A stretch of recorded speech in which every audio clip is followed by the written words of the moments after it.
नमस्कार दोस्तों, 22 अगस्त 2025 को जब प्रेसिडेंट ऑफ इंडिया के द्वारा हमारा ये promotion and the regulation of online gaming act 2025 sign हो गया और लेटर ऑन ऑफिशियली नोटिफिकेशन भी पब्लिश हो गया ऑफिशियल गैजेट के अंदर, तो रातों रात हमारे देश के अंदर एक बहुत बड़ी ऑनलाइन गेमिंग सेक्टर को काफ़ी बड़ा सेटबैक लगा।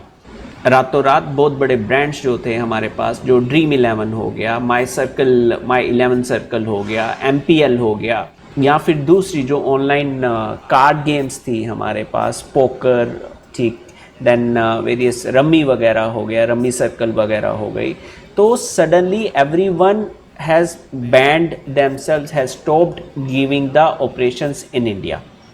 इस वीडियो में I am going to discuss with you that why do we need this act 2025। हम ऑब्जेक्टिव ऑफ द एक्ट के बारे में तो डिस्कस करेंगे ही, लेकिन जो सबसे critical and very important question ये है कि इतनी इम्पोर्टेंस क्या थी, इतनी हाई प्रायोरिटी क्यों थी गवर्नमेंट ऑफ इंडिया के लिए कि ये एक्ट अभी ही पास किया जाना था, जबकि अक्रॉस दी इंडस्ट्री ये बोला जा रहा है कि थाउजेंड्स और इनफैक्ट लैक्स ऑफ जॉब्स जो हैं हिट हुई हैं, थाउजेंड्स ऑफ करोड़ का प्रॉफिट जो है गवर्नमेंट को भी नहीं मिला है। इस क्वेश्चन का आंसर फाइंड आउट करने के बाद वी विल अंडरस्टैंड कि अब इंडस्ट्री में न्यू डायरेक्शंस क्या है, गवर्नमेंट ऑफ इंडिया ने क्या प्लान किया है कि अब से 22 अगस्त 2025 के बाद अगर आपने ऑनलाइन गेमिंग इंडस्ट्री में अपने आप को इंडिया में एस्टैब्लिश करना है, तो what are the rules, what are the game rules for you to ensure कि आप इस एक्ट के वेरियस प्रोविजंस के अंडर रहते हुए ही अपना बिजनेस को एस्टैब्लिश कर सकें और प्रमोट कर सकें। Finally we are also going to discuss which is this authority, what kind of operations, what kind of powers are being given to this authority जो कि responsible रहने वाली है under this act for the promotion and the regulation of online gaming act 2025. So let us first start with the objectives of the act. Very quickly अगर हम देखें तो ये act जो है promotion के लिए है as well as regulation of the online gaming sector in India. इस एक्ट के कारण गवर्नमेंट ऑफ इंडिया ने वेरियस ऑब्जेक्टिव्स एकम्प्लिश करने की कोशिश करी है। The first objective is to establishment of a authority जो कि इंश्योर करेगी पॉलिसी सपोर्ट के ऊपर, स्ट्रेटेजिक डेवलपमेंट के लिए या regulatory oversight of the sector in India. Second is very critical to prohibit the offering, operations, advertisement as well as transactions which are in relations to the online money games, right? Online games, online social games and online money games, these all are different as per this Gaming Act 2025। जो ban हुआ है, जो prohibit हुई हैं और जिसको अगर आप वायलेट करते हो, you are under the non bailable and cognizable offences under this act, वो सिर्फ हैं ऑनलाइन मनी गेम्स जिसके अंदर आप बैटिंग वगैरह नहीं कर सकते, जिसके अंदर आप गैम्बलिंग नहीं कर सकते, जिसके अंदर आप पैसा डाल के और पैसा जनरेट नहीं कर सकते। All such applications are now banned और prohibited in India. We have already created a detailed video on the prohibition, offenses and penalties under this act, जिसका लिंक आपको डिस्क्रिप्शन में मिल जाएगा। You can go through and understand what is prohibited in India now and what would happen if you violate any particular provisions which prohibits you from offering, selling, advertising or involving into a financial transaction which is related to the online money game. The other objectives are obviously that to protect individuals, especially youth and vulnerable populations जो online money games में इतना ज़्यादा actively participate कर रहे थे and they are going through under high level of financial losses. Other objectives are that ensure कि हमारा responsibly use हो हमारी डिजिटल टेक्नोलॉजीज़ का. But one of the very critical and important objective which the government of India wants to tackle is in online gamings के कारण, इन online money games के कारण there investigations जो हो रही थी करंट मैटर्स में, बिकॉज इंडिया ने इस एक्ट के आने से पहले लगभग 1500 के करीब ऑनलाइन बैटिंग एप्स जो कि गैम्बलिंग या बैटिंग के रिलेशन में थी उसको ब्लॉक किया है. During further investigations of similar circumstances the enforcement agencies in India में उन्हें ये पता लगा कि जो टेररिस्ट हैं, जो इलीगल मनी लॉन्ड्रिंग एक्टिविटीज़ में इन्वॉल्व लोग हैं, they are using these apps to send messages also to the person जिसने इनके काम में बाद में आना है, या अगर किसी व्यक्ति को पैसा भेजना है तो they are using these applications to send money from the outside India directly to such people. And that is why इस एक्ट में गवर्नमेंट ऑफ इंडिया ने एक एक्स्ट्रा टेरिटोरियल जुरिस्डिक्शन को भी इन्वोक किया है, दैट सेज कि अगर आप फॉरेन में बैठ के इंडिया के अंदर ऑनलाइन मनी गेमिंग सर्विसेज में इन्वॉल्व हो, then you are also liable for prosecution in India for the offences under the Online Gaming Act 2025. अब ऑब्जेक्टिव्स तो हमने समझ लिए, लेकिन नेक्स्ट क्वेश्चन जो मैं भी सोचता हूं कि ऐसी क्या क्रिटिकल सिचुएशन थी जो कि गवर्नमेंट ऑफ इंडिया को ये ऑनलाइन गेमिंग एक्ट अभी ही पास करना था. See one of the very important reason जो कि गवर्नमेंट ऑफ इंडिया ने साइट किया वो डेफिनेटली ये था कि इसके कारण, ऑनलाइन मनी गेमिंग्स के कारण socially, financially and psychologically as well as public health जो थी, स्पेसिफिकली जो यंग इंडिविजुअल्स हैं या फिर इकोनॉमिकली डिसएडवांटेज ग्रुप्स हैं, उसके अंदर एक ग्रेट लेवल ऑफ इम्बैलेंस आ रहा था. एंड सेकेंड पॉइंट अगर हम बात करें तो इसके अंदर, इन गेम्स के अंदर मैनिपुलेटिव डिज़ाइन फीचर्स थे, एडिक्टिव एल्गोरिथम्स. तो चलो ठीक है कि once you get to addict to play cricket let's say, तो आप क्रिकेट ही खेलते हो काफ़ी, लेकिन इसमें जो मैनिपुलेटिव डिज़ाइन फीचर्स हो गए, बोट्स यूज़ हो रहे हैं, चैट बोट्स जैसे यूज़ होते हैं, वैसे ही computers are being used and it is being shown कि ये तो एक जेन्युइन पर्सन प्ले कर रहा है. एंड अनडिस्क्लोज्ड एजेंट्स थे, undermining fairness is absolutely missing थी इसके अंदर. Okay, then transparency and user protection. Self regulatory mechanism इस इंडस्ट्री का फेल्ड था, राइट. एंड मैनिपुलेशंस इतनी ज़्यादा थी कि people are losing money.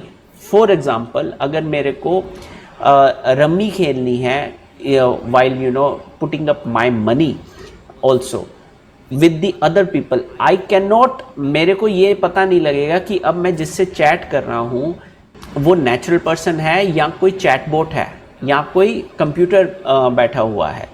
And ये प्रॉब्लम ज़्यादा क्रिटिकल हो जाती है may be big brands like Dream11 या कुछ MPL जैसे ब्रांड जो है वो ऐसा ना कर रहे हों. लेकिन इसके कारण, जैसा कि मैंने बताया कि गवर्नमेंट ऑफ इंडिया ने इस एक्ट को आने से पहले लगभग 2 या 3 साल के अंदर अंदर 1500 बैटिंग ऐप्स को ब्लॉक किया है, गैम्बलिंग ऐप्स को ब्लॉक किया है, right. So there are various situations arise हुई जिसके कारण government of India was of the view that time has come now to take a very critical decision that these online money games should be banned.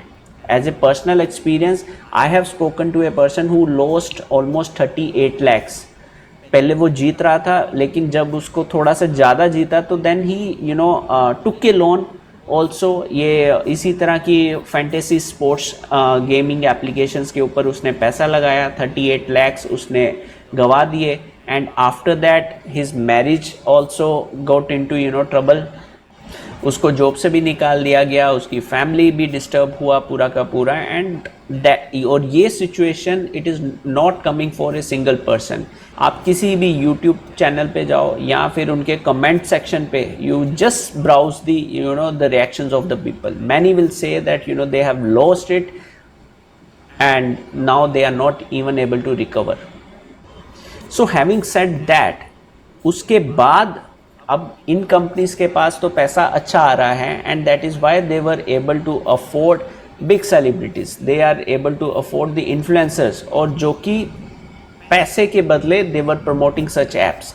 सो एक जो vicious cycle जो था वो ऐसा बन गया था कि everyone was getting trapped into such online money games, और जिसके कारण they were losing their hard-earned money. As per the information shared by our Minister for Electronics and Information Technology, almost 20,000 crore rupees got lost in such online money gaming applications. So after this loss, after taking a note of this loss, और ये जो loss था even the remote area से भी भारत के निकल के आ रहा था, जिस and further the government of India also identified that various financial frauds, money laundering, tax evasions, and in some cases financing of the terrorism were also happening through these apps. So another reason was obviously that an extremely negative impact of online money games was coming up on the individuals, families, society and nations. And one of the very important जो criteria था government of India के लिए, जो कि इसको high priority legislation बनाया government of India ने, that was that most of the ये जो सर्विसेज थी वो सारी ऑफशोर जुरिस्डिक्शंस पे थी, मतलब कि आउटसाइड इंडिया के बाहर ही ये ऑपरेट हो रही थी, जिसके कारण से वो जो हमारे देश के जो डोमेस्टिक लॉज हैं, अगर मान लो कंज्यूमर प्रोटेक्शन एक्ट का इम्प्लीमेंटेशन मेरे को करना है, कंज्यूमर प्रोटेक्शन एक्ट के अंदर ये पार्टीज़ नहीं आएंगी if they are operating from outside India, और अगर कोई इंडिया में कोई इनका सेंटर ही नहीं है तो देन इनको इंडिया में accountable banana it was not an easy task, right. And जहाँ पे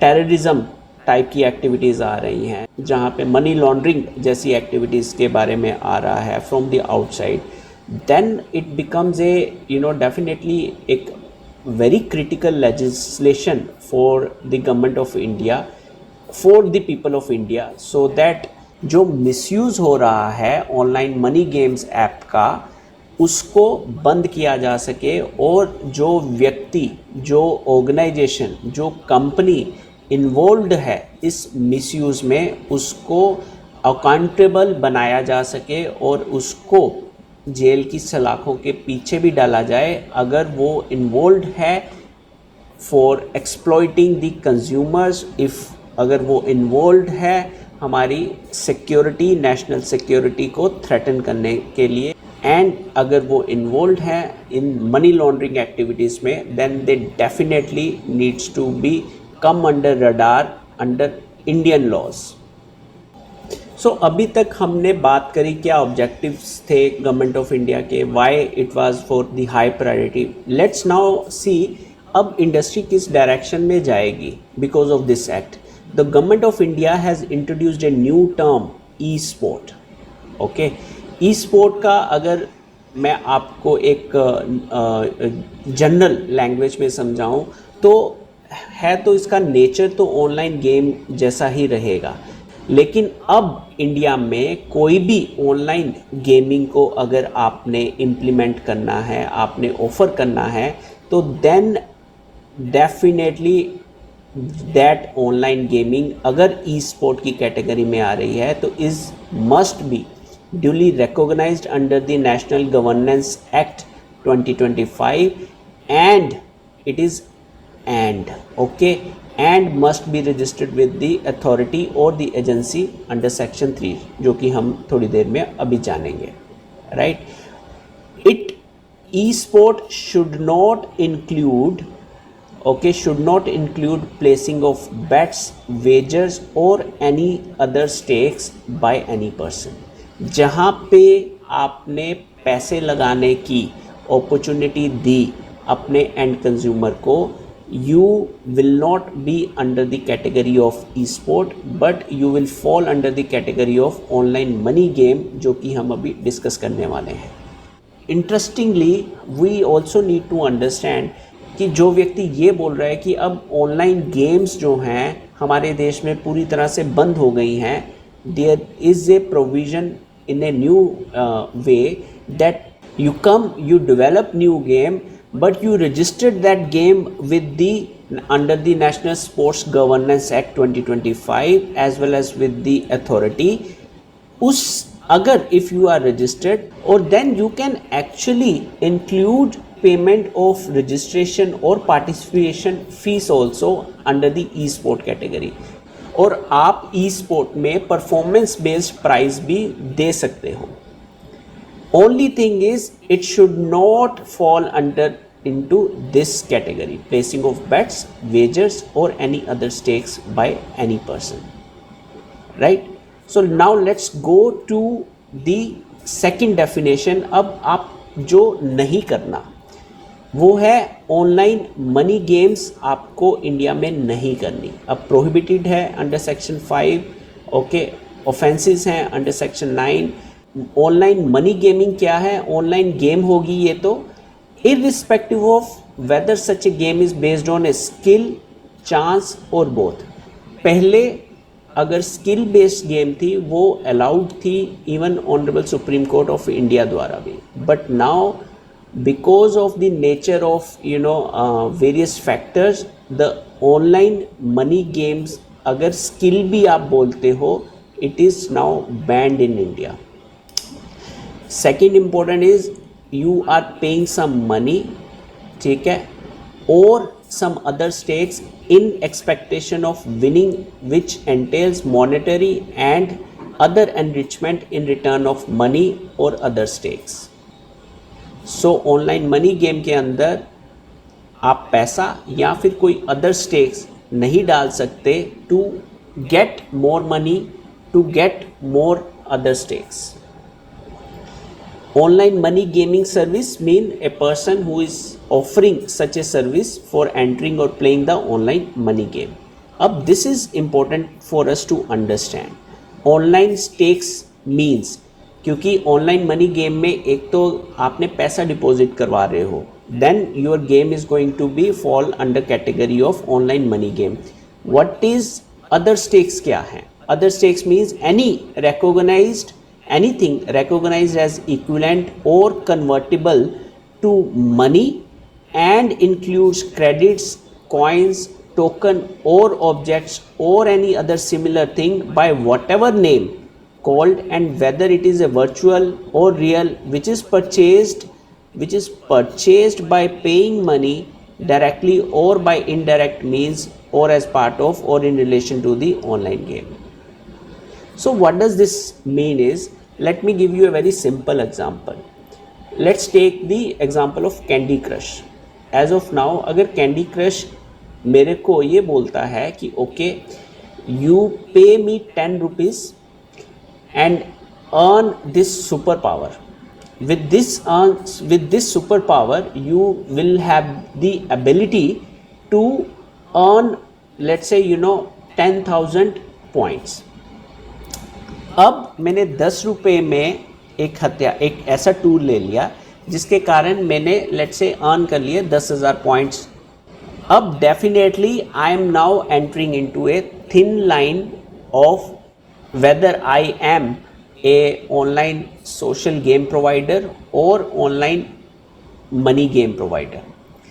अगर तो वो जो 10,000 coins हैं उसको मैं convert कर लेता हूँ in the terms of money, then definitely I am falling in the category of online money game, because 10 रुपये डाले, 10,000 पॉइंट्स मैंने जीते, एंड लेट्स से उसको मैं को by 10 I got the 1,000 rupees. So whether I am very much skilful in using this particular game Candy Crush, still I will be falling under the online money game. Let's take another example.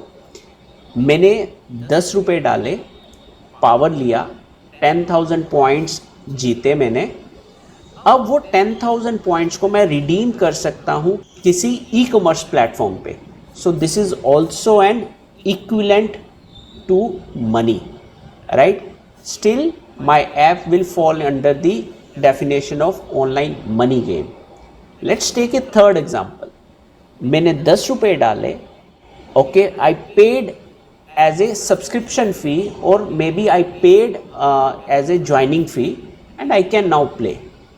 So these games will be allowed in India, but the moment I am inducing the consumer, I am encouraging the end user कि भाई come, you get some points, you earn some points, अब आप ये जो points है redeem कर लोगे in some another form, then this is where you have to face tough time from the authorities, you have to face tough time from the enforcement agencies.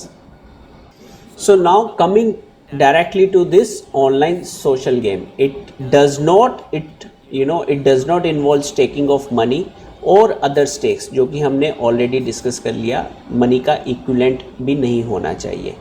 may allow access through the payment of a subscription fee or one time access fee. So basically those who are hell bent on कि India में अब online gaming ख़त्म है, कुछ नहीं है, अब there is no scope for even building any online gaming industry in India, that's something they need to see such definitions where even a basic subscription fee से या फिर आप one time access fee के साथ you can still earn, you can still develop such games. Okay, we will see. लेकिन इसका अब process क्या होगा, अब इसको लॉन्च करने से पहले इट इज़ नॉट एज आपने ऐप डेवलप किया और गूगल प्ले पे डाल दिया, you have to go through the process. We will just go through that sections which define as of now the process or the authority, and let's go further. Okay, and it's obviously the online social game should not be an online money game or e-sport. Okay, let's say मैं अब online gaming developer हूँ, मेरा dream था कि एक online gaming company setup करना था। So what should I do now? Okay, इस 22 दिसंबर 2025 के बाद मैं करूं क्या? ओके, अभी तक गवर्नमेंट ऑफ इंडिया ने व्हाट एज द सबसेक्शन 3(1) जो है, the government of India has proposed that there will be a one authority or an agency जिसका काम जो होगा देश के अंदर इन ऐप्स को रजिस्ट्रेशन वगैरह करना होगा। ओके, सो अगर आपने लेट्स से कोई ई स्पोर्ट राइट वो डेवलप करना है, तो देन नोडल एजेंसी जो आने वाली है वो इस एक्ट के अंदर जो अथॉरिटी या एजेंसी इस्टेब्लिश करी जाएगी उसके पास जाना पड़ेगा। अभी अथॉरिटी या एजेंसी इस्टेब्लिश का कोई नोटिफिकेशन आज की डेट में नहीं आया है। Other than that, government of India के जो प्रमोशन रिलेटेड एक्टिविटीज़ जो मैंडेट्स हैं under this act, as per this section 3.2, Government of India will be involved in the formulation of the guidelines and the standards of the organization and conduct of the e-sports event. So altogether एक vision यहाँ पे रखा गया है कि हम e-sports को एक रेगुलर स्पोर्टिंग इवेंट की तरह प्रमोट करेंगे. We will establish the training academies, research centers and other institutions dedicated to the advanced e-sports.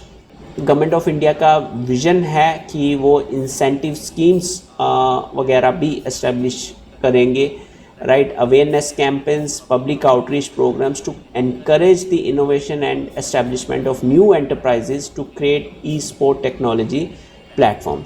So having said that, the government of India in subsection 3.2 has tried to lay down its vision that yes, the government of India is interested in promoting the online gaming, but it should be a regulated online gaming. So ये agency जो है जिसके बारे में हमने subsection 3(1) बोल रहा है वो काम क्या करेगी। अगर हम उस एजेंसी की बात करें, सेक्शन 8 एक्चुअली डिफाइन करता है उसकी पावर्स को। The major 2 powers if we see 8(2) to determine on the receipt of an application from any person offering an online game or on suo motu whether a particular game is an online money game or otherwise. So basically the objective is going to be, if अगर तो आप online game design करते हो उसमें if you are giving it a free of cost, right, then you might not required to register your online game with the authority. लेकिन जहाँ पर भी you are seeking some money from the end consumer, either in the form of subscription fee, either in the form of one-time access fee, either in the form of participation fee, तो then ये authority decide करेगी कि आपकी game जो है वो online money game तो नहीं है। Okay, so this authority is going to recognise, categorise and register online games in such manner as may be prescribed. और ये जो रूल्स आएंगे, अभी एक्ट आया है, sooner the government of India is going to come out with the rules जो ये establish करेगी कि where that authority is going to sit, how you are going to file an application, is it going to be a automated process or it is going to be a altogether different process. Wherever money transaction is involved with your application, you are bound to get registered your application with the authority. Another important power जो कि अब इस authority के पास भी है, the authority और the agency as may be respond to the complaints relating to the online games which are prejudicial to the interest of the users, forwarded either in writing or in electronic mode. We discussed this thing that now the authority has the suo motu powers also, and at the same time you can also file a complaint if you are aggrieved by the implementation of this online game of any company. The section is giving the powers to the authority, okay, for categorizing whether the app is an online money game app or not.